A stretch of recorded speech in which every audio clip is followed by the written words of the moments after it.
Hello everyone, welcome back to our channel English Madhyam के platform पे मैं हूं आपकी एडुकेटर प्रियंका ठाकुर और हम सॉल्व कर रहे हैं editorial based practice exercise. Start करते हैं आज का session with thought of the day, that is today is another opportunity to create your future. यानी कि आज आपके पास में एक मौका है कि आप अपने भविष्य निर्माण जैसा आप चाहते हैं, अपने सपनों का भविष्य वैसा आप निर्माण कर सकें। ठीक है, तो इसी बात को ध्यान में रखते हुए हम भी अपना वोकैबुलरी और जीके और इंग्लिश निर्माण करते हैं और स्टार्ट करते हैं reading comprehension and practice exercise for SSC CGL 2024। The alleged death by suicide of at least 7 students, बोल रहे हैं कथित तौर पे क्या कहा गया है कि 7 बच्चों ने सुसाइड कर लिया है। 6 of them girls in different parts of Telangana after the declaration of intermediate equivalent to class 11th and 12th results is another grim reminder। बोल रहे हैं क्यों किया इन बच्चों ने सुसाइड, जिनमें से 6 जो है 7 बच्चों ने सुसाइड किया, जिनमें से 6 जो हैं वो लड़कियां हैं। और कहाँ की घटना है? तेलंगाना की घटना है। और क्या हुआ कि उनके रिजल्ट्स डिक्लेयर हुए, इंटरमीडिएट के उनके रिजल्ट्स डिक्लेयर हुए, उसके बाद में उन लोगों ने सुसाइड कर लिया। अब आप समझ सकते हैं कि उनके रिजल्ट्स अच्छे नहीं आए होंगे, पेरेंट्स की जितनी एक्सपेक्टेशन होगी उतने नहीं आए होंगे, या क्लास में फ्रेंड्स जो हैं वो ज़्यादा स्कोर कर गए होंगे। तो इन सब चीज़ों की वजह से बच्चे ये कदम उठा लेते हैं। Results in another grim reminder, ये फिर से एक निराशाजनक, ग्रिम मतलब निराशाजनक, रिमाइंडर मतलब चीज़ को याद कराने के, नोटिस के तौर पे कोई चीज़ है। That despite several progressive interventions in the recent year, क्या याद दिलाता है कि भाई हालांकि बहुत सारे कुछ प्रोग्रेसिव मतलब विकासशील, प्रगतिशील कुछ हस्तक्षेप किए गए हैं पिछले कुछ सालों में। Much work needs to be done to elevate the anxieties of the country's youth.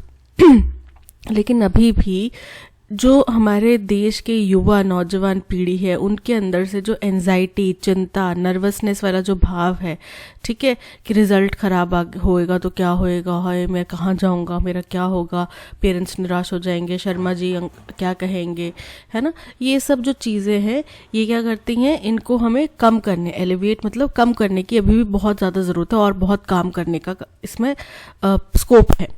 The Telangana State Board of Intermediate Education had arranged for counselors for students in junior colleges to deal with exam related stress।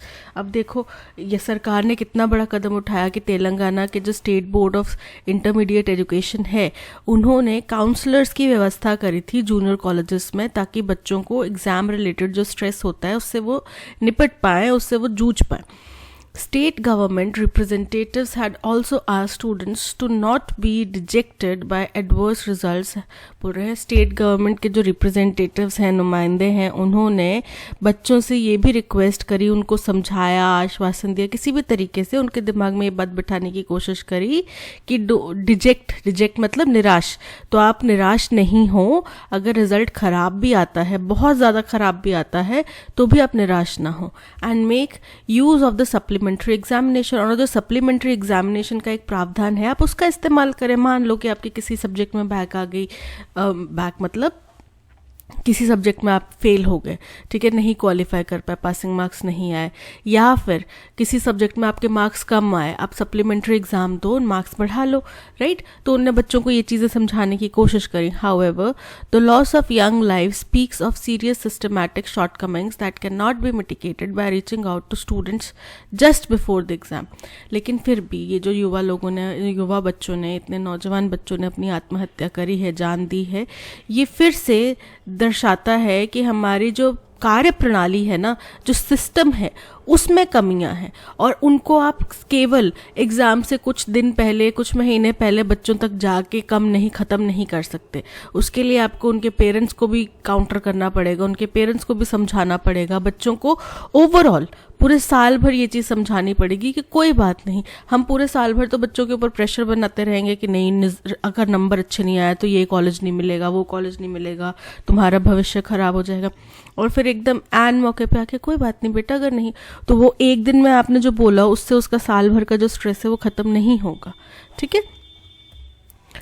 Year after year, NCRB data has provided significant pointers about the stress faced by students। बोल रहे हैं साल दर साल NCRB का data जो है वो बताता है कि भाई सिग्निफिकेंट पॉइंटर मतलब संकेत, तो बहुत महत्वपूर्ण उसने कई संकेत दिए हैं जिसमें बताया गया है कि स्टूडेंट्स द्वारा क्या क्या स्ट्रेस फेस किया जाता है और कितना ज़्यादा स्ट्रेस फेस किया जाता है। In 2022 according to bureau over 13,044 Indian students ended their lives. 2022 का ब्यूरो का NCRB का डेटा है जिसमें पता चला 13,044 स्टूडेंट्स ने अपनी जानें दे दी, which is 7.6% of the total suicide fatalities in that year. मतलब उस साल में मान लो 1,000 लोगों ने अपनी जान दी तो उसका 7.6% केवल युवा नौजवान बच्चे हैं। ठीक है, 13,044 का आंकड़ा जो टोटल साल में डेथ्स हुई हैं बाय सुसाइड, और ऐसे नहीं नॉर्मली डेथ नहीं, बाय सुसाइड जो टोटल डेथ्स हुई हैं उनका 7.6% है। ठीक है, the data shows a 70% increase in the number of students who took their lives in the last decade. बोल रहे हैं ये जो डेटा है ये दर्शाता है कि पिछले दशक के मुकाबले में 70% बच्चों ने अपनी ज़्यादा जानें दी हैं। मतलब जो ये खुद सुसाइड करने के जो आंकड़े हैं वो 70% तक बढ़ चुके हैं। Suicidal behaviour is of course the culmination of several factors. अब सुसाइडल बिहेवियर जो है ये बहुत सारे अलग अलग फैक्टर्स का, अलग अलग पहलुओं का एक पीक पॉइंट होता है कि सुसाइड पे बंदा कब पहुंचेगा, जब बिल्कुल निराश हो जाएगा, उसको ये नहीं लगेगा कि अब मेरे कुछ फ़ायदा ही नहीं है, मैं कुछ भी नहीं कर सकता इसके आगे, बस अब ना मेरे में क्षमता रही कुछ करने की ना कुछ, है ना। तो उस टाइम पे बच्चा ये कोई भी व्यक्ति, केवल बच्चा नहीं कोई भी व्यक्ति ये कदम उठाता है। सुसाइड मतलब आपकी ज़िंदगी का लास्ट स्टेप, जो आपको कोई होप नहीं बची, कोई उम्मीद नहीं है, कुछ आप कर नहीं सकते, वो वाला। ठीक है, It's no secret, however, that the competition pressures and burdens of parental expectations take a toll on the well-being of students. बोल रहे हैं कि इसमें कोई भी सीक्रेट नहीं है, कोई भी ऐसी चीज़ नहीं कि गुप्त है जो कि भाई कंपटीशन का जो प्रेशर है और पेरेंट्स की जो एक्सपेक्टेशन है ये बच्चों के ऊपर टेक अ टोल मतलब नुकसान पहुंचाना, कि बच्चों की सेहत के ऊपर, मानसिक शारीरिक किसी भी तरीके के विकास के ऊपर एक उनको नुकसान पहुंचाती है। This is especially so because today, more than ever before, diverse sections of people see academic excellence as ticket to a better life. अब ये क्यों है, क्या वजह है कि बच्चों के ऊपर इतना बर्डन डाला जाता है, अच्छा कॉलेज, अच्छे नंबर, अच्छी जॉब चाहिए, क्योंकि वही एक सक्सेस का पैमाना है, राइट। आप आज अपने आस पड़ोस में किसको सक्सेसफुल मानते हैं? कोई डॉक्टर इंजीनियर बनेगा तो आप उनसे इंस्पायर होते हैं। कोई एसएससी, आप जैसे आप एसएससी के एस्पिरेंट्स हैं, तो जो व्यक्ति एसएससी क्वालिफाई कर गया है ना, आज एसएससी में अच्छी पोस्ट पे बैठा हुआ है दफ्तर में किसी, तो आप उसको एस्पायर करते हैं, आप उससे इंस्पायर होते हैं, राइट। आप उसको एक सक्सेसफुल व्यक्ति के नज़र पे देखते हो और आप खुद चाहते हैं कि मैं भी ऐसा ही कामयाब बनूं, राइट। तो ये इसलिए है क्योंकि समाज के अलग अलग तबकों में, अलग अलग सेक्शंस में एकेडमिक एक्सीलेंस यानी कि पढ़ाई लिखाई में आपको अव्वल होना चाहिए, यही माना जाता है कि यही अच्छी ज़िंदगी की चाबी है। तभी आप लोग भी इतना स्ट्रेस, इतना बर्डन ले रहे हैं ना, अपना हर प्रयास कर रहे हैं, विफलता। लेकिन जो व्यक्ति 5-6 बार एसएससी एग्ज़ाम विफल होने के बाद में क्वालिफाई किया, आप उससे पूछिए उसको कितना स्ट्रेस था उस समय पे, ठीक है। और हो सकता है कि अब वो क्वालिफाई करने के बाद सोचता हो कि शायद ये इतना मेरे लिए इतनी अच्छी कोई जॉब है भी नहीं जितना मैंने स्ट्रेस किया, लेकिन अब वो जॉब कर रहे हैं तो उनको भी कोई और जब तक ऑप्शन नहीं मिलेगा तब तक वो करेंगे, राइट। तो इतना ज़्यादा स्ट्रेस लेने की ज़रूरत नहीं है, लाइफ में और भी बहुत सारी चीज़ें हैं जो आप कर सकते हैं। Schools too are harbingers of the competitive mentality. Harbinger मतलब सूचक, किसी चीज़ के रिप्रेजेंटेटिव होते हैं, ठीक है। तो स्कूल्स जो है वो खुद ही रिप्रेजेंटेटिव हैं कॉम्पिटिटिव मेंटालिटी के, and teachers push their words to higher levels of performance. अब टीचर्स में भी कंपटीशन, स्कूल्स के होर्डिंग्स देखें, हमारे स्कूल से इतने सिलेक्शन हुए हैं, इतने बच्चों ने टॉप करा है, वो होर्डिंग्स क्यों लगते हैं? ये एक मार्केटिंग स्ट्रैटेजी होती है। बच्चे जितना ज़्यादा हमारे बच्चे क्वालिफाई करेंगे उतना ज़्यादा हमारे पास और बच्चे आएंगे, नए इनकम सोर्सेज आएंगे, राइट। तो स्कूल्स भी बच्चों को पुश करते हैं कि भाई तुम इंटेलिजेंट बच्चे हो, तुम्हारा तो होना ही चाहिए। फिर उस बच्चे के ऊपर और ज़्यादा प्रेशर कि भाई टीचर को भी उम्मीदें हैं, पेरेंट्स को भी उम्मीदें हैं, आसपास के लोगों को भी उम्मीदें हैं, कोचिंग वालों को भी उम्मीदें हैं, ठीक है। This routine disincentivizes a child from searching for meaning in what is taught। तो इस वजह से क्या होता है, बच्चे जो हैं वो प्रोत्साहित नहीं होते कि भाई जो हमको पढ़ाया जा रहा है हम उसका मतलब भी जाने, वो रट्टाफिकेशन में फिर जूझ जाते हैं। encourages rote learning and pushes the young to coaching centers where the demands are even more punishing। ठीक है, कि बच्चे रट्टा लगाने लग जाते हैं, उनको कोचिंग सेंटर जाना पड़ता है, 6-8 घंटे स्कूल में पढ़ाई करने के बाद में 2-3 घंटे घर पे पढ़ने के बाद में 3-4 घंटे कोचिंग में भी जाना पड़ेगा। तो आप सोचो कि बच्चों की लाइफ जो है वो केवल सोने भर की ज़िंदगी उनकी अपनी है, बाकी सारी पढ़ाई के ऊपर डेडिकेटेड है। ठीक है, तो बोल रहे हैं कि कोचिंग सेंटर चले जाते हैं और उस वो जगह जो है कोचिंग सेंटर जो है वो और ज़्यादा इनसे डिमांड्स करती है, और ज़्यादा यहाँ पे चीज़ें ख़राब होती हैं, क्योंकि आपके पास अभी तक तो आपका कंपटीशन जो है आपको लोग पता थे अपने स्कूल के बच्चे। ठीक है, आप क्लास में टॉपर हो सकते हो, एवरेज हो सकते हो, बिलो एवरेज हो सकते हो, लेकिन फिर जब आप कोचिंग सेंटर जाते हो तो आपका कंपटीशन हो जाता है बाहर के स्कूल के बच्चे, दूसरे स्कूल्स के बच्चे। ठीक है, जिसमें आपके साथ में अगर आप टॉपर हैं तो और टॉपर्स भी होंगे, आप अगर एवरेज हैं तो और एवरेज स्टूडेंट्स भी होंगे। अभी तक आप अपनी क्लास में या आपकी क्लास स्कूल के 2-3 सेक्शंस में 15 बच्चे थे एवरेज, लेकिन अब आपको कोचिंग सेंटर गए, वहाँ पे हर एक स्कूल के अगर 15-15 बच्चे एवरेज हैं और मान लो 4 स्कूल हैं तो कितने बच्चे हो गए। ठीक है, अब आपको स्ट्रेस और बढ़ गया कि यार अभी तक तो मैं सोचा था कि 60% ला के मेरा ये बन जाएगा, पर इतने सारे हैं 60% लाने वाले, तो मैं कहाँ स्टैंड करता हूँ। Instead of being empathetic test of students aptitude, बोल रहे हैं कि जो सहानुभूतिपूर्ण टेस्ट होना चाहिए स्टूडेंट के एप्टीट्यूड का, examinations continue to be purveyors of a ruthless elimination system. तो एग्जामिनेशंस जो है वो क्या बनते जा रहे हैं, क्या अभी भी क्या बने हुए हैं, सप्लायर। किस चीज़ के सप्लायर? कि भाई हम एक ऐसा निर्दयी एलिमिनेशन सिस्टम बनाएंगे जिसमें जो क्वालिफाई नहीं कर गया वो बाहर, बेशक उसमें काबिलियत है, बेशक वो रट्टा नहीं लगाता, वो समझ के की चीज़ें करता है, बट नहीं, बाहर। That dehumanizes the learners and drives many of those who fail to make the cut to despondency। बोल रहे हैं कि जो क्या कर देता है, बिल्कुल अमानवीकृत कर देता है। जो बच्चे हैं वो इंसान है ही नहीं, वो मशीन्स हैं, उनको पढ़ाओ पढ़ाओ पढ़ाओ, 24 घंटे पढ़ो पढ़ो पढ़ो। ठीक है, और जिसकी वजह से जो बच्चे फेल हो जाते हैं वो क्या करते हैं, मेक द कट मतलब कोई कुछ क्वालिफाई करने वाले जो एक मानक होते हैं ना उनको पूरा करना। निराशा में क्या, निराशा के मानकों को पूरा करने लग जाता है फिर वो बच्चे। Designing flexible evaluation mechanism for school goers, one of the objectives of NEP 2020 is at an early stage। अब एक ऐसा flexible evaluation system, मूल्यांकन सिस्टम बनाना स्कूल जाने वाले बच्चों के लिए, ये था मुख्य ऑब्जेक्टिव NEP 2020 का, जो अभी अपने शुरुआती चरण में है। The endeavor requires greater urgency। अब ये जो प्रयास है इसको बहुत ज़्यादा हमें जल्द से जल्द करने की ज़रूरत है। Emotional well-being is a key part of the NEP's thrust on creating an enabling atmosphere for students। भाई बच्चों की अगर इमोशनली वो वेल होंगे, स्ट्रांग होंगे, तो वो NEP का क्या है, मुख्य पहलू है, मुख्य जोर है। इसी बात के ऊपर वो जोर दे रहे हैं कि भाई एक ऐसा एटमॉस्फेयर बनाया जाए बच्चों के लिए जहाँ पे उनकी इमोशनल वेलबींग की कदर की जाए।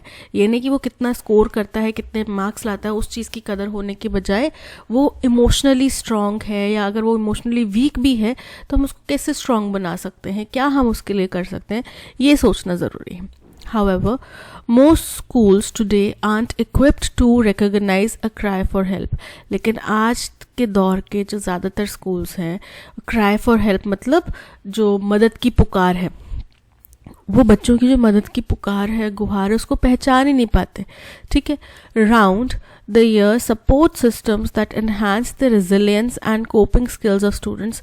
साल भर, राउंड द ईयर मतलब साल भर में ऐसे सपोर्ट सिस्टम्स जो कि बच्चों के रेजिलियंस, लचीलापन को बढ़ाएं, उनको कोप करना मतलब किसी चीज़ का सामना करना, तो उनके जो सामना करने की जो स्किल्स है बच्चों की उनको बढ़ाएं। Specially those from marginalize communities, खास तौर पे वो बच्चे जो एक साइडलाइन हमारी कम्युनिटीज़ हैं, सोसाइटीज़ हैं, उनका हिस्सा है, आर एक्सट्रीमली रेयर। ऐसे चीज़ें नहीं होती। आपने कब देखा है कि ऐसे सपोर्ट सिस्टम्स बनाए गए हों, सपोर्ट ग्रुप्स बनाए गए हों स्कूल कॉलेजेस या किसी टाउन में, किसी शहर में, ऐसा कुछ देखा है आपने? नहीं ना। In Indian school education landscape, Hindustan के स्कूल एजुकेशन का जो दायरा है, ये जो डोमेन है, इसमें ऐसे सिस्टम बनाया ही नहीं गया। Educationists have also emphasized the importance of counseling parents and teachers. तो जो एजुकेशनलिस्ट हैं, जो इस फील्ड के जानकार हैं, वो कहते हैं कि पेरेंट्स की काउंसलिंग, बच्चों की तो करो, बच्चों को तो हमें इमोशनली स्ट्रांग बनाना है, पेरेंट्स की काउंसलिंग भी ज़रूरी है, टीचर्स की काउंसलिंग भी ज़रूरी है कि आप बच्चों के ऊपर इतना प्रेशर मत बनाओ. ठीक है, ज़रूरी नहीं है कि हर बच्चा जो है डॉक्टर इंजीनियर ही बनेगा. ज़रूरी नहीं है कि हर बच्चा जो है वो साइंटिस्ट ही बनेगा, इसरो में जाके रॉकेट्स ही लॉन्च करेगा. ज़रूरी नहीं है ना. आपके पास और कोई क्वालिटी हो सकती है. कई दफ़ा ऐसा होता है कि बच्चों के ऊपर एकेडमिक प्रेशर बनाने के चक्कर में उनकी जो कोई और क्वालिटी होती है उसको साइडलाइन कर दिया जाता है. वो उस फील्ड में अच्छा कर सकता था, बेहतर कर सकता था. हमें हमारा एक फ्रेंड पता है जो बहुत अच्छा गिटार बजाता था, लेकिन उसके पेरेंट्स ने उसको गिटार छीन लिया था जब वो 8th क्लास में था कि 10th में बोर्ड आएंगे, पढ़ाई करो. उसके बाद वो नहीं कर पाया. आज बेशक वो इंजीनियर है, वो अपनी इंजीनियरिंग छोड़ चुका है. ठीक है, जो इस कंपनी में जॉब करा था वो छोड़ चुका है. उसके अलावा अब वो क्या करता है, वो जो ये ओपन क्लब्स होते हैं वहाँ पे जाके गिटार प्ले करना पसंद करता है. तो उससे वो अच्छा खासा कमा रहा है. तो क्या इसमें डाउट है कि भाई बच्चा कुछ और फील्ड में नहीं जा सकता? For long, it has been clear that the grueling system does not prepare the student for the country's economic realities. बहुत लंबे समय से ये क्लियर था, स्पष्ट था, that the gruelling system, gruelling मतलब कठोर, बड़ा ही निर्दयी जो ये सिस्टम है, ये बच्चों को हमारे देश की इकोनॉमिक रियलिटीज़ के लिए तैयार नहीं करता. आपका पाइथागोरस थ्योरम या आपका ओम्स लॉ आपकी लाइफ में कहाँ काम आ रहा है? नहीं आ रहा. और इसके ऊपर बहुत दफ़ा बहस होती है. कई बड़े बड़े यूट्यूबर्स हैं, एजुकेटर्स हैं, वो लोग इसके ऊपर चर्चा वो यही पॉइंट उठाते हैं. ये बताओ पाइथागोरस थ्योरम आपकी लाइफ में कहाँ काम आ रहा है? कहाँ आपको काम आ रहा है कि a² + b² + 2ab Modi ji के भाषण के अलावा कहाँ काम आ रहा है आपकी लाइफ में? नहीं आ रहा. तो बोल रहे हैं कि स्कूल्स हमारे इस तरीके से डिज़ाइंड ही नहीं किए गए हैं कि हमारे देश की जो इकोनॉमिक रियलिटीज़ हैं, आर्थिक जो स्थिति है, उसके लिए उनको तैयार किया जाए. अब देखो, ये बात होगी कि हमारे बच्चे हमारे देश की आर्थिक स्थिति के लिए तैयार नहीं है. जो इंडस्ट्रियलिस्ट्स हैं, जो जानकार हैं इंडस्ट्री स्टैंडर्ड्स के, वो कहते हैं कि हमारे बच्चे जो कॉलेज पास आउट्स हैं वो इंडस्ट्री के लिए तैयार नहीं है. तो स्कूल्स में हम करवा क्या रहे हैं? बच्चों को क्या करवा रहे हैं स्कूल्स में? कहीं कंपटीशन उन्हें लड़ना हो तो उनके लिए उनको कोचिंग जाना पड़ता है. स्कूल में आपने क्या करवाया है पिछले 10-15 साल? ये भी तो एक क्वेश्चनेबल चीज़ है ना. बच्चों को पूछना चाहिए, पेरेंट्स को पूछना चाहिए कि भाई हम इतनी फीस भर रहे हैं, उसके बाद में हमें बच्चों को कोचिंग भेजना पड़ रहा है, स्कूल में क्या करवाया?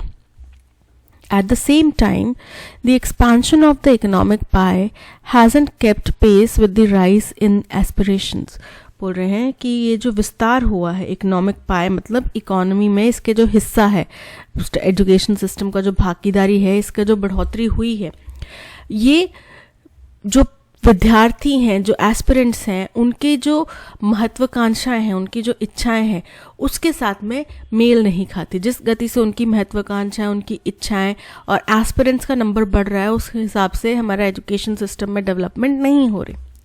The manifestos of most political parties in the ongoing elections seem to be the cognizant of this deficit. बोल रहे हैं कि अभी जो इलेक्शन चल रहा है उसमें जितनी भी पॉलिटिकल पार्टीज भागीदारी ले रही हैं, उनके जो मैनिफेस्टोज हैं, उससे ऐसा लगता है कि उनको इस दुर्दशा की, इस कमी के बारे में ज्ञान है.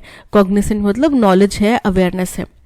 The urgent task after June 4 will be to translate words into action. तो जून 4 को रिजल्ट डिक्लेयर होना, उसके बाद जो सबसे पहला अर्जेंट टास्क होगा वो ये होगा कि जो शब्द आपने अपने मैनिफेस्टोज में आपने जो वादे किए हैं, जो शब्द किए हैं, खासतौर पे बच्चों को लेके, उनको आप एक्शंस में कन्वर्ट करें, यानी कि उनको आप हकीकत बनाएं. And make sure that the system doesn't fail its youngs. और ये सुनिश्चित किया जाए कि हमारा जो सामाजिक ढांचा है और हमारा जो एक एकेडमिक ढांचा है और जो बाकी जो भी हमारा सिस्टम है, वो हमारे युवा बच्चों को फेल ना करे. इसका मतलब ये नहीं कि उनको एग्ज़ाम में फेल नहीं करना. फेल ना करेगा मतलब जो उनकी आशाएं हैं उनको निराश ना किया जाए. ठीक है, तो दैट्स ऑल. अब चलते हैं क्वेश्चन नंबर 1 की तरफ. क्वेश्चन नंबर 1 हमसे कह रहा है what is the tone of the passage. तो पैसेज की टोन इंडिफरेंट, फ़र्क नहीं पड़ने वाली है. पॉजिटिव कुछ दिख रहा है? 6 बच्चों 7 बच्चों की मौत क्या पॉजिटिव दिख रहा है कुछ? 7 बच्चों की मौत से क्या आपको फ़र्क नहीं पड़ता? 7 बच्चों की मौत क्या ह्यूमरस है, मजाक है कुछ? नहीं ना। 7 बच्चों की मौत बहुत ही क्रिटिकल सिचुएशन है, हमारे एजुकेशन सिस्टम के ऊपर एक सवाल खड़े करती है, और वही सवाल जो है राइटर ने पूछे हैं, और गवर्नमेंट्स को भी उनने यकीन मतलब हाईलाइट करा है कि भाई आप इस बारे में सोचो. So option C critical is correct. What is the main theme of the passage? The importance of political stability in education reform. तो political stability का education reforms में कोई लेना देना नहीं है, क्योंकि ऐसा होता है कि एक अगर बहुत लेफ्ट विंग वाली पॉलिटिकल पार्टी अगर कोई सत्ता में कई सालों तक रहेगी तो अपनी लेफ्टिस्ट विचारधारा को एजुकेशन सिस्टम में थोपने की कोशिश करेगी, जो कि बच्चों के लिए नहीं है सही. अगर कोई एक बहुत राइट विंग वाली पार्टी है, वो कई सालों तक सत्ता में रहेगी, तो वो कोशिश करेंगे कि भाई अपनी राइट आइडियोलॉजी हम बच्चों के ऊपर थोपें. सो ना लेफ्ट ना राइट, कोई भी पॉलिटिकल स्टेबिलिटी जो है बच्चों के लिए ज़रूरी नहीं है. बच्चों के लिए ज़रूरी है कि उनका सिस्टम इस तरीके से डिज़ाइन किया जाए, जो कि चाहे लेफ्ट विंग वाली पार्टी हो, चाहे राइट विंग वाली पार्टी है, चाहे कोई पार्टी 15 साल के लिए बनी रहे, चाहे कोई पार्टी 1.5 साल में ढह जाए, ठीक है, लेकिन उनका मुख्य उद्देश्य है कि बच्चों के लिए एजुकेशनल रिफॉर्म्स लाया जाए. सो ये इनकरेक्ट है. The challenges in the educational system leading to student distress. बिल्कुल करेक्ट है कि एजुकेशनल सिस्टम में जो challenges हैं उससे बच्चे किस तरीके से मानसिक तनाव में आते हैं, किस तरीके से वो निराश होते हैं, यही पैसेज की मेन थीम है. What could be inferred as a primary cause of student suicide mentioned in the passage? कि मुख्य क्या कारण बताया गया है इस बच्चों की सुसाइड का? The presence of counselors in junior colleges effectively reduces student anxiety. अगर student anxiety कम हो जाती तो वो suicide क्यों करते? शौक के तौर पे? शौक के तौर पे तो किसी को मरने का शौक नहीं है, राइट? सो इनकरेक्ट है. The shift towards online education platforms that students find difficult to adapt to. Incorrect है, बल्कि बच्चों को बहुत अच्छा मज़ा आता है ऑनलाइन एजुकेशन प्लेटफॉर्म्स पे पढ़ के, राइट? उनको बहुत इंगेजिंग लगता है और उनको ये लगता है कि यहाँ पे कोई कॉम्पिटिशन नहीं है. सबसे बड़ी बात कि ये जो सर पढ़ा रहे हैं ये किसी बच्चे के प्रति बायस नहीं है. अपने क्लास में अक्सर देखा होगा स्कूल कॉलेजेस में, टीचर चाहे जितने भी बड़े गुरु हों, उनका किसी एक बच्चे के प्रति बायसनेस हो जाता है. क्लास का टॉपर जो होगा वो उनका फेवरेट हो जाएगा, ठीक है, और इसमें कोई शक नहीं है. बट ऑनलाइन प्लेटफॉर्म्स में बच्चों को ये कंपैरिजन भी नहीं करना पड़ता कि भाई वो सर का फेवरेट स्टूडेंट है या मैं नहीं हूँ. वो मानसिक तनाव से भी नहीं गुजरना पड़ता. तो ये इनकरेक्ट है. और बच्चे कोविड के टाइम पे बहुत अच्छे से अडेप्ट कर चुके हैं. अडेप्ट करना मतलब ढलना, उसको अपनी ज़िंदगी में ढालना, तो वो उनने कर लिया है, अडेप्ट कर लिया है. तो ये इनकरेक्ट है. The intense competition and high expectations from parents and educational institutes. सबसे पहले बात तो बहुत गंभीर जो कंपटीशन है, कड़ा जो कंपटीशन है वो, और दूसरा पेरेंट्स और टीचर्स की बहुत ज़्यादा जो उम्मीदें हैं बच्चों से, ये कारण है बच्चों की सुसाइड का, जो कि बिल्कुल करेक्ट है. अब कोई पिता जो था वो नहीं डॉक्टर इंजीनियर बन पाया फाइनेंशियल कंडीशंस की वजह से, तो वो सोचता है कि मैं अपने बच्चे को बनाऊं, राइट? या उसका कोई सपना रह गया अधूरा, वो सोचता है मैं उससे पूरा करवाऊं, राइट? बच्चे हैं यार, हमारे सपने पूरे करने की मशीन नहीं है. Okay. According to the passage, what measures have been implemented by the Telangana State Board of Intermediate Education to address exam-related stress among students? ये काम ना स्टेट गवर्नमेंट ने, तेलंगाना की ने बहुत अप्रिशिएबल काम करा है. वाकई में अगर ऐसी चीज़ें की गई हैं जैसा कि राइटर कह रहे हैं तो ये बहुत अप्रिशिएबल काम है कि उन्होंने काउंसलर्स प्रोवाइड करे बच्चों को एग्ज़ाम से पहले, कि उनको स्ट्रेस कम हो, वो इस डर से पहले ही ना मर जाएं कि नंबर कम आएंगे तो हम क्या करेंगे, वो चिंता के साथ में वो पेपर ना दें. The board has introduced a mandatory curriculum focused solely on mental health awareness. Incorrect, उन्होंने ऐसा कोई curriculum नहीं बनाया था. Junior colleges were required to hire permanent psychologists to provide ongoing support and counseling. ऐसा भी नहीं है. उन्होंने जो बोर्ड है उन्होंने खुद प्रोवाइड करे थे, कॉलेजेस को नहीं बोला कि आप हायर करो. Counselors were arranged for students in junior colleges to help manage exam-related stress as part of government's effort to prevent student suicides. बिल्कुल करेक्ट है. और कितना अच्छी बात है कि एक स्टेट गवर्नमेंट ने इन बातों को समझा और इम्प्लीमेंट करा कि बच्चे भी स्ट्रेस से जूझते हैं, तो केवल बातें नहीं हैं, केवल हम करना चाहते हैं वो चीज़ नहीं, उन्हें करके दिखाया. ये बहुत अच्छी बात है. What can be inferred about the role of examinations within the current educational system as discussed in the passage? बोल रहे हैं कि इस वक्त का जो एग्जामिनेशन सिस्टम है, करंट एजुकेशनल सिस्टम में जो एग्जामिनेशन का पैटर्न है, उसका क्या रोल है, क्या उसका ज़रूरत है. Examinations are designed to assist students understanding and encourage meaningful learning. बिल्कुल इनकरेक्ट है. एग्जामिनेशन का तो पर्पस ऐसा लग गया है कि बन गया है कि भाई बच्चों को समझ में कुछ आए ना आए, नंबर उनके ज़्यादा होने चाहिए, या जिसके ज़्यादा नंबर होंगे वो उसकी एंट्री अच्छे कॉलेज में, जिसके कम होंगे वो गया. ठीक है. Examinations act as harsh eliminators. बिल्कुल करेक्ट है. That contribute to student despondency and stress. बिल्कुल करेक्ट है. ऑप्शन डिस्पोटेंसी, निराशा और स्ट्रेस में, तनाव में उनको ले जाते हैं. बिल्कुल करेक्ट है. Option 2 only 2B is correct. Based on the passage, which of the following inferences about the emotional well-being of students is most supported? इनके बारे में, बच्चों की इमोशनल वेलबींग के बारे में कौन सी बात है जो सपोर्ट की जा रही है, मतलब जो सही बताई जा रही है राइटर द्वारा. The increase in student suicides is mainly attributed to ineffective national economic policies. Incorrect है. हमारी इकोनॉमिक पॉलिसीज़ का बच्चों की सुसाइड से कोई लेना देना नहीं है. हाँ, इकोनॉमिक पॉलिसीज़ के लिए बच्चों को प्रिपेयर नहीं किया जाता, इकोनॉमिक जो रियलिटीज़ हैं उनके लिए प्रिपेयर नहीं किया जाता, ये ज़रूर बोला है. तो ये इन दोनों का आपस में ऐसे कोई सुसाइड का उनसे लेना देना नहीं है. Emotional distress in students is largely unnoticed by schools, resulting in insufficient support structures. कि भाई बच्चे जो इमोशनली वीक हो जाते हैं, इमोशनली तनावग्रस्त हो जाते हैं, इनको स्कूल्स जो हैं नोटिस नहीं करते, और इसको क्योंकि ये अननोटिस्ड रह जाता है तो इस वजह से उनको सपोर्ट भी नहीं मिलता, और इस वजह से हमारे स्कूल्स में ऐसा कोई सपोर्ट स्ट्रक्चर नहीं बना हुआ. बिल्कुल करेक्ट है ये चीज़. Parental and teacher guidance has successfully mitigated the pressures faced by students due to academic competition. Incorrect है. Successfully अगर ख़त्म कर दिया होता, कम कर दिया होता ये प्रेशर, तो आज 7 बच्चों की जाने नहीं जाती. ठीक है. So option B only 2 is correct. Close on the heels of successful conduct of the Women Premier League. Close on the heel मतलब जो ख़त्म हुआ, किसके ऊपर, सफलता की सीढ़ी पे जो ख़त्म हुआ. क्या चीज़ ख़त्म हुई सफलता की सीढ़ी पे? Women's Premier League. The Indian Premier League looms into view. तो इंडियन जैसे विमेन प्रीमियर लीग ख़त्म हुआ, अब इंडियन प्रीमियर लीग स्टार्ट होने वाला है. The 17th edition will dash with the fixture between defending champion Chennai Super Kings and Royal Challengers Bangalore. बोल रहे हैं जो 17वां एडिशन है वो स्टार्ट होगा. कैसे स्टार्ट होगा? With the fixer. फिक्सर मतलब मैच बिटवीन डिफेंडिंग चैंपियन, पिछली बार के चैंपियन चेन्नई सुपर किंग्स, और रॉयल चैलेंजर्स बेंगलुरु से शुरुआत होगी. कहाँ पे? चेन्नई में, फ्राइडे को. The WPL second edition that crowned RCB as champions will also put additional pressure on the Bengaluru outfit. पता चल रहा है प्रेशर किसी के ऊपर डाला जाएगा ना अब, क्योंकि WPL के दूसरे सीजन में, यानी कि WPL का ये दूसरा ही सीजन हुआ है, इसमें RCB यानी कि महिला क्रिकेट टीम जो है रॉयल चैलेंजर्स बेंगलुरु की, वो चैंपियन रही हैं. ठीक है. उन्होंने ट्रॉफी लिफ्ट करी है, तो इस वजह से अब पुरुष टीम के ऊपर भी प्रेशर आ जाएगा. देखो कंपटीशन, अभी हमने बच्चों के बीच में बात करी है, तो कंपटीशन सिर्फ वहीं पे नहीं है, प्रेशर, अंडर प्रेशर, ये सब चीज़ें वहीं पे नहीं है, एजुकेशन में नहीं है, लाइफ में बाद में भी है. पर वहाँ पे ये है कि अगर आप हार गए तो आपको घर वालों से जूते नहीं पड़ेंगे बार बार. वो आपकी क्योंकि लाइफ सेटल हो चुकी है तो आपको ये फोर्स नहीं करेंगे कि अब क्या होगा, अब क्या होगा, आप दोबारा इंडिया के लिए मैच खेलेंगे, राइट. पर स्टूडेंट्स के साथ में ये चीज़ नहीं होती, उनको सेकेंड चांस नहीं दिया जाता, और देना चाहिए. ठीक है.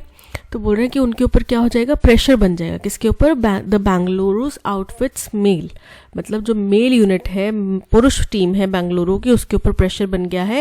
As it is one squad that has often promised much but has never won the IPL. क्योंकि ये इकलौती ऐसी टीम है, स्क्वाड मतलब टीम है, इकलौती ऐसी टीम है जिसने अक्सर बहुत उम्दा खेल दिखाया है. ऑफन प्रोमिस्ड मच मतलब बहुत अच्छा, बेहतरीन परफॉर्मेंसेस दी हैं, बट कभी भी IPL जीता नहीं. ठीक है. RCB के ऊपर तो मीम्स भी कितने सारे बनते हैं.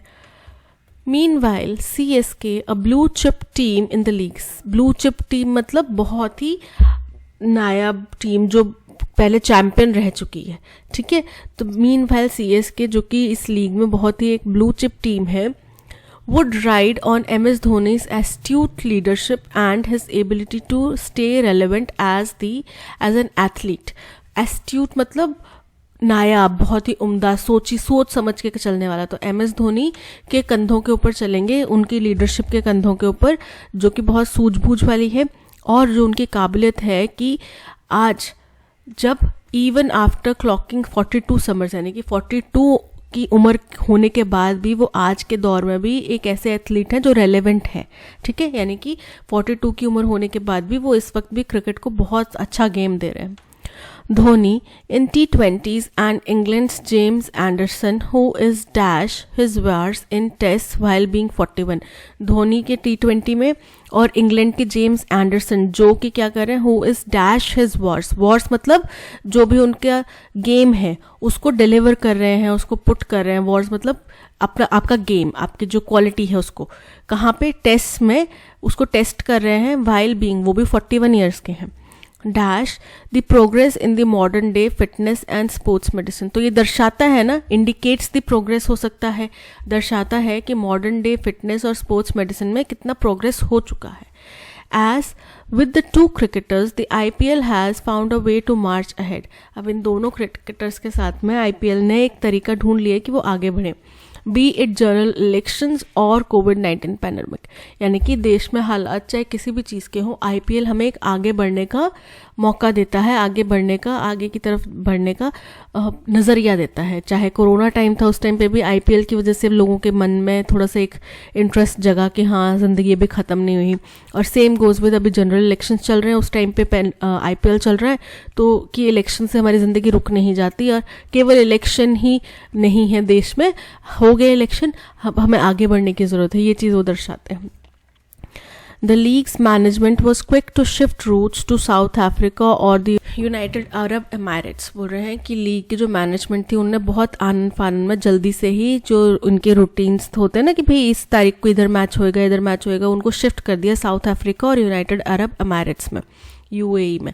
And with another general election dash in, और जैसे ही दूसरा इलेक्शन आ रहा है, जनरल इलेक्शन आ रहा है, it remains to be seen how the authorities would cope, कि अब ये देखने वाली बात होगी कि अब इससे अथॉरिटीज़ कैसे निपटेंगी।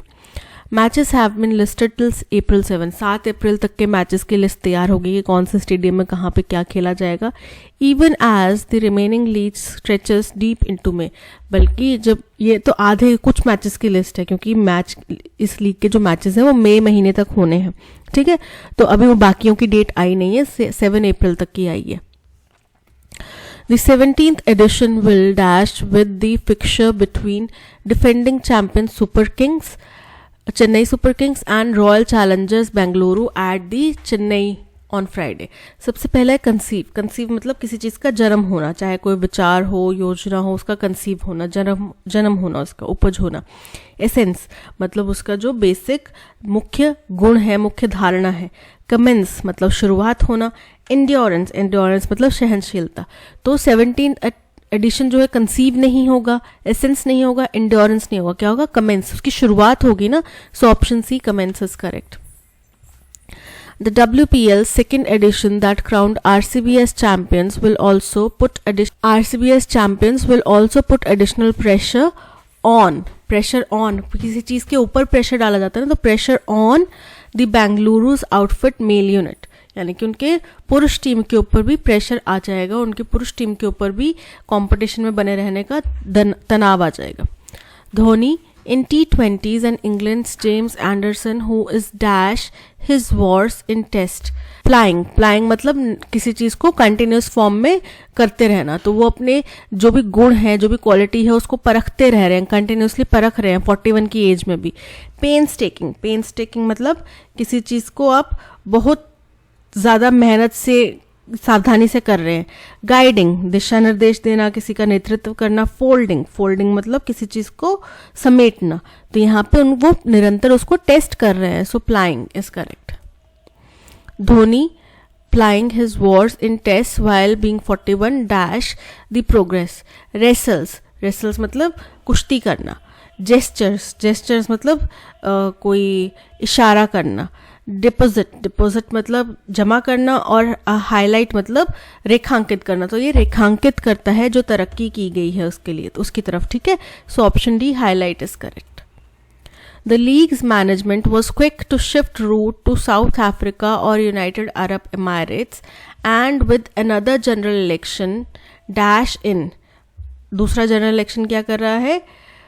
प्रोग्रेसिंग मतलब तरक्की करना, चगिंग मतलब धीरे धीरे आगे बढ़ना, डिस्पैरेजिंग मतलब निंदा करना, और एजिंग मतलब बुढ़ापा। तो यहाँ पे धीरे धीरे आगे बढ़ रहा है, जैसे अब दूसरा जनरल इलेक्शन आगे बढ़ रहा है। So option B is correct. The serious complaint of human rights violation recently against an IPS officer in Ambasamudram in South Tamil Nadu should greatly embarrass the state government and the police hierarchy. बोल रहे हैं कि जो serious allegations complaints आई हैं human right violation की एक police IPS officer के खिलाफ, कहाँ पे? साउथ तमिलनाडु के साउथ में एक अम्बासमुद्रम जगह है वहाँ पे।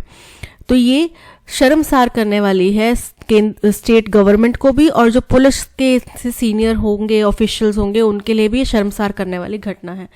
The officer has been suspended from service and his alleged misconduct is being proved. ये जो ऑफिसर थे इनको नौकरी से सस्पेंड कर दिया गया है, और इनका जो कथित तौर पे मिसकंडक्ट है कि भाई उन्होंने ह्यूमन राइट्स वायलेशन किया है, उसकी जांच चल रही है। This should send a strong message to the police force in the state that no illegal physical treatment of crime suspects will be tolerated. ये पूरी पुलिस फोर्स जो है स्टेट में, उसको एक इशारा होना चाहिए, उसको एक मैसेज होना चाहिए कि भाई कोई भी इलीगल फिजिकल तरीके से आप क्राइम सस्पेक्ट को ट्रीट नहीं कर सकते, उसको बर्दाश्त नहीं किया जाएगा, and that such behaviour will be subjected to a clinical and credible inquiry by an independent authority. और ऐसा कोई भी व्यवहार अगर किया जाएगा, बर्ताव किया जाएगा, तो उसकी कानूनी प्रक्रिया से, क्रेडिबल सोर्सेस से, क्रेडिबल तरीके से, क्रेडिबल मतलब जिसके ऊपर आप भरोसा कर सके, उस तरीके से क्लिनिकल इंक्वायरी की जाएगी इंडिपेंडेंट अथॉरिटी द्वारा, यानी कि आपके पुलिस डिपार्टमेंट नहीं उसकी जांच करेगा, इंडिपेंडेंट कोई अलग CBID, CBCID, CBI कोई भी करेगा, लेकिन आप नहीं करेंगे। The chief minister must be complimented for his swift action against the offending official. तो जो उन्होंने एकदम से उसको सस्पेंड करा, इसके लिए चीफ मिनिस्टर की हमें तारीफ करनी चाहिए कि उनने जिस आरोपी को इतनी जल्दी में एकदम स्विफ्टली मूव लेते हुए, स्विफ्टली कदम उठाते हुए सस्पेंड कर दिया। तो पहले उनने एलिगेशन लगे उनके ऊपर, आरोप लगे, फिर उनको निकाला गया, और फिर चीफ मिनिस्टर की तारीफ करी कि भाई इतनी जल्दी उन्होंने एक्शन लिया, और फिर जो एक्शन लिया वही एक मैसेज बनेगा किसके प्रति? बाकी पुलिस कर्मियों के प्रति। ठीक है, सो अरेंजमेंट क्या बन रहा है? PQSR। PQSR option A is correct. The second is negotiating bilateral and multilateral trade agreements that protect the interests of India's farmers and workers. बोल रहे हैं दूसरा ये है कि भाई हमें जो दो पक्षीय नेगोशिएशन करना है, मल्टी पक्षीय के बहुत सारे जिसमें हो ट्रेड एग्रीमेंट्स के लिए नेगोशिएट करना है, दैट प्रोटेक्ट, जो कि प्रोटेक्ट करें, बचाव करें किसका? किसानों के हित का, वर्कर्स के हित का, for which coordination is required amongst the ministries of commerce. बोल रहे हैं कि इसके बीच में तालमेल की ज़रूरत है, commerce, ministry of commerce, industry और एग्रीकल्चर के बीच में। The third one is linked with the other two. तीसरा जो है वो बाकी दो से लिंक्ड है, जुड़ा हुआ है। It has become a principal cause of social tension and political conflicts in country. ये क्या बन चुका है? सोशल कॉज जो है और पॉलिटिकल टेंशन्स जो है, पॉलिटिकल कन्फ्लिक्ट जो है, उनका मुख्य कारण बन चुका है। The third problem is that is affecting all citizens to secure employment with adequate incomes. तीसरी जो परेशानी जो सभी नागरिकों को परेशान कर रही है वो है कि एक उनके पास में सिक्योर्ड एम्प्लॉयमेंट हो, कि जहाँ पे उनको निकालने का डर ना हो कि अच्छा बंद हो जाएगी, निकाल दिया जाएगा, और उनके पास में एडिक्वेट यानी कि अच्छा उसको में इनकम इतना आ रहा हो, काफ़ी इनकम आ जाए कि भाई उनको अपना परिवार चलाना मुश्किल ना हो। Which involves all ministries and all state governments, जिसमें कि सभी मिनिस्ट्रीज और सभी स्टेट गवर्नमेंट शामिल हैं। The Indian government is grappling with 3 economic challenges. अब 2 हमने बात कर ली, तो यानी कि ये इंट्रोडक्शन स्टेटमेंट होगा कि 3 इकोनॉमिक चैलेंजेस है, जिनमें कि 1 इज मैनेजमेंट, ये होगा सेकेंड। दूसरा क्या है? Second is negotiating bilateral treaties, और तीसरा क्या होगा? अब देखो बी में भी थर्ड मेंशन कर रहा है, सी में भी थर्ड मेंशन कर रहा है, लेकिन जो तीसरा है वो दोनों प्रॉब्लम से, ऊपर वाले दोनों प्रॉब्लम से लिंक्ड है। ये पहले बताएंगे, उसके बाद में उसको मुख्य तौर पे डिफाइन करेंगे ना कि है क्या चीज़, समस्या क्या है। तो ये हो गया 5th पॉइंट। तो अरेंजमेंट क्या बन रहा है, D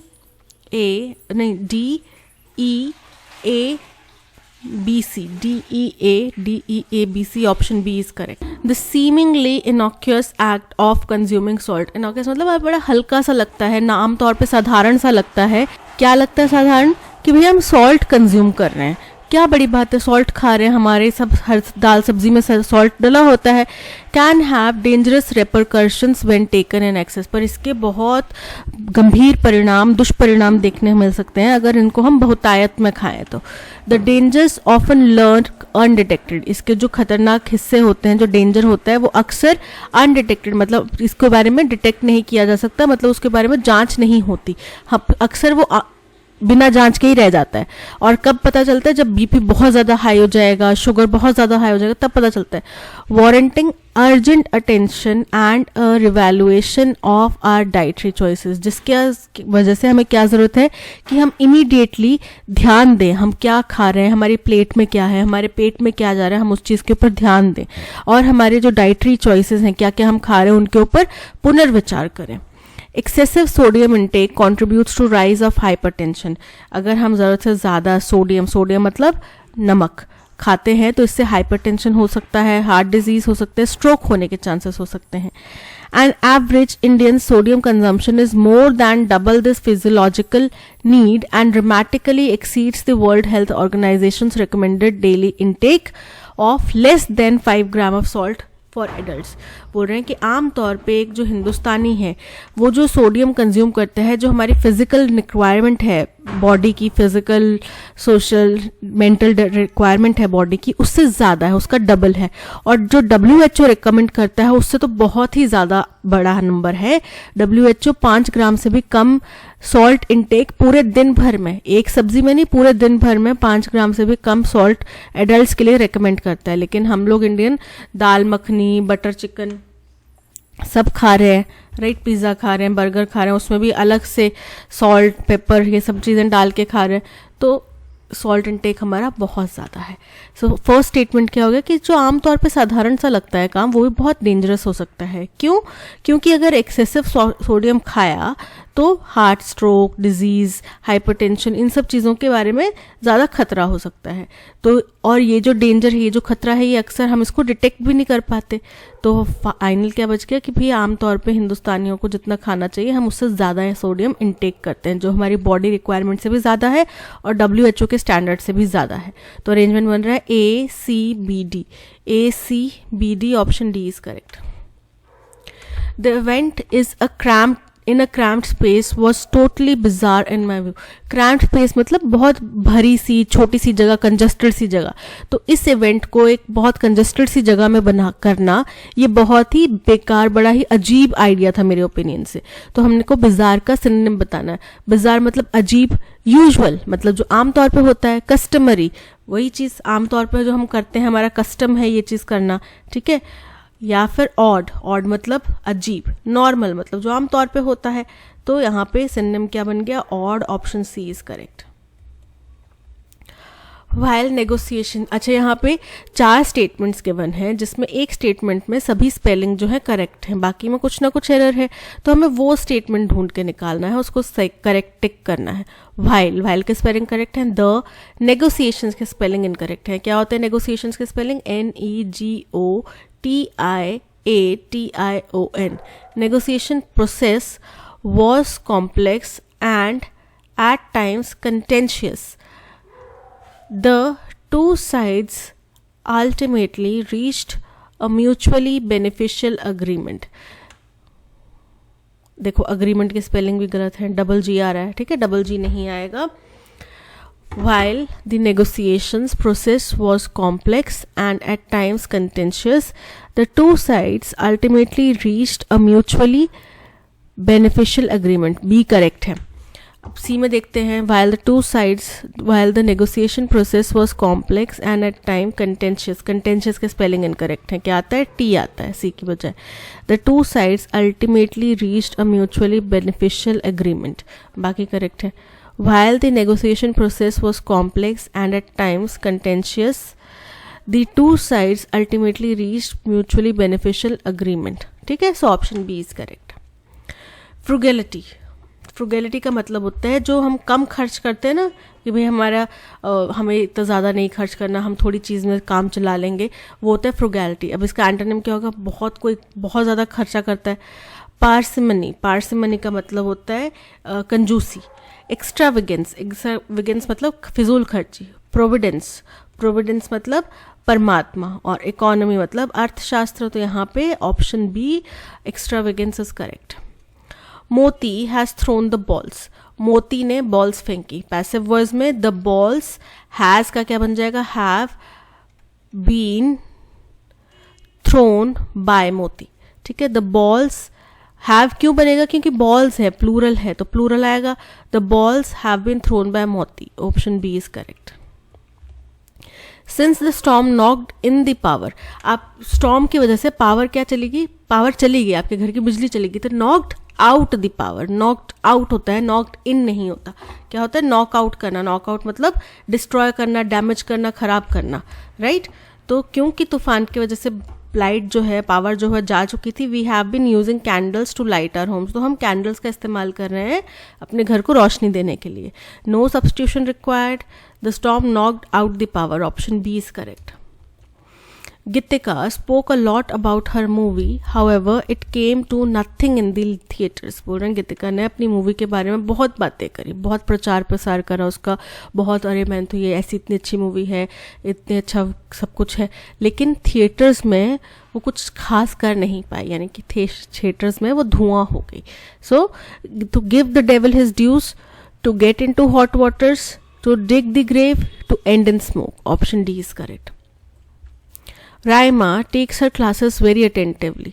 बहुत ध्यान से अगर आप कोई चीज़ सुनते हैं तो उसको जो इडियम बोला जाता है वो बोला जाता है be all ears. Option D is correct. Be all ears मतलब सारे आप कान खोल के उसको बहुत ध्यान से सुन रहे हैं। ऑल दो अगेन इनकरेक्ट स्पेलिंग है, जिसमें बिल्कुल कोई स्पेलिंग एरर नहीं है, वो स्टेटमेंट हमें करेक्ट करना है। तो although the book was difficult to read, I persisted and eventually understood the complex idea। अब ऑल्दो की स्पेलिंग इनकरेक्ट है। क्या होते हैं ऑल्दो की स्पेलिंग? ALTHOUGH although. ठीक है। इवेंचुअली की स्पेलिंग डबल एल आएगा। ठीक है, तो यहाँ पे ये इनकरेक्ट हो जाता है। Although the book was difficult to read, I persisted and eventually understood the complex idea। B correct है। ठीक है। Although the book was difficult to read, I persisted and eventually again understood the complex idea। अब D option में कहाँ पे spelling error है? Comment section में बताओ कि किसके स्पेलिंग एरर हैं। देखो, persisted, although the book was difficult to read, I persisted and eventually understood the complex ideas। Option B is correct। The heavy medications and strong drugs at the sanatorium will surely turn a patient completely lifeless and unresponsive। कि उस जगह पे बहुत heavy medication और strong drugs दी जा रही थी, जिसकी वजह से जो पेशेंट है वो बिल्कुल एकदम ऐसे मरे हुए की तरह, बिल्कुल उसमें जान नहीं है, कोई रिस्पॉन्स नहीं कर रहा है, ऐसा हो जाएगा। तो मुन्ना भाई MBBS देखिए, उसमें वो बोलते हैं ना, भाई मेरे को बॉडी चाहिए, तो अरे सर्किट बॉडी लेकर आना, मेरे को काटा पीटी करनी है, इधर पढ़ाते हैं ना वैसा चाहिए। तो वो जो बॉडी थी जिसके ऊपर वो डॉक्टर जो टीचर था उनका, वो उनको सिखा रहा था ओपन करके, उसको क्या बोलते हैं? उस बॉडी को बोलते हैं कैडावर। क्या बोलते हैं? कैडावर। ठीक है। कैडावर क्या होता है? बेसिकली साइंटिफिक टर्म है, जिस एक ऐसा शरीर जो एक तो जिसमें से सारा फैट निकल चुका है, ठीक है, जिसमें जान नहीं है, प्राण नहीं है, रिस्पॉन्स नहीं करता, उसको बोल देते हैं कैडावर। ठीक है। तो यहाँ पे क्या होगा? कंप्लीटली लाइफलेस एंड अनरिस्पॉन्सिव, यानी कि cadaverous. Option B is correct. I really don't want to pour cold water on your theory, but it cannot be applied to real life situation। किसी चीज़ के ऊपर कोल्ड वाटर डालना मतलब हुआ कि आप जिस चीज़ का इतना प्रख्यात कर रहे हैं वो सही नहीं है, उसको डाउटफुल में उसको क्रिटिसाइज करना, क्रिटिकल या डाउटफुल होकर उसको मना कर देना, रद्द कर देना। To destroy someone's written piece of work, आप उसको खत्म नहीं कर रहे, डिस्ट्रॉय नहीं कर रहे।